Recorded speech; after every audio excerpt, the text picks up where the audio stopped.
Hi, we're here with a quick update on the latest in the Jobstown Trials. On Friday, the issue of media bias and the reaction of journalists and media outlets to the not guilty verdict in the first trial was brought up by defence barristers in court. In particular, an application was made for Newstalk journalist Paul Williams to be brought before the court and held in contempt in relation to a broadcast on the 27th of July which was described as an outrageous rant. The judge said that had the broadcast happened closer to the beginning of the actual trial in October, it may have caused the trial to collapse. She also described much of the media commentary which has taken place since the verdict as being unhelpful. The prosecution and the DPP were asked how they will respond to this application. They said that since they'd only received the application the previous night, that they didn't have a response ready yet. So the judge directed that Paul Williams should be contacted in relation to the broadcast, but the defence barristers pressed that if the prosecution didn't push for him to be held in contempt of court, that they would.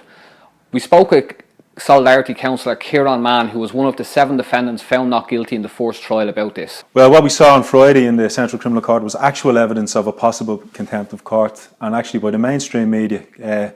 We've consistently seen attempts to attack social media commentary and to smear defendants by the mainstream media, and the question that really stands out now is, will the DPP pursue Paul Williams over the comments he made on Newstalk to a national audience? I think they should. What we've seen since the not guilty verdicts is the use of the mainstream media aligned with political figures such as Brendan Howland to somehow say that the actual problem here is the nature of the charges, that people shouldn't have been charged with false imprisonment, that somehow they should have been given some other charges.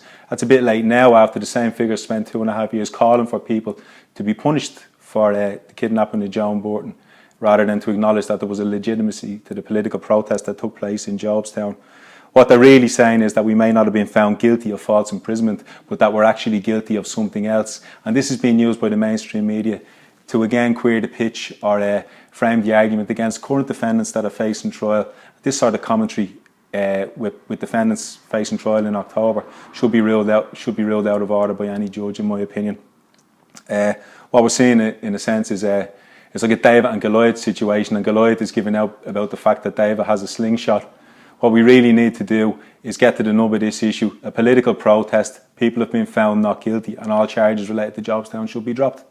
In this pre-trial hearing, the judge also sought to impose strict social media orders on the defendants as part of their bail conditions. However, these were rejected after legal arguments pointed out that such an order would infringe on their constitutional right to freedom of speech, and also that such laws such as contempt already exist, and that therefore there was no need for such a strict condition on their bail.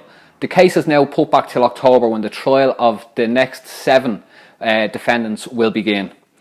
If you want to get involved in Solidarity, hit the sign up button on our Facebook page, or get in touch with us by email or send us a message on Facebook.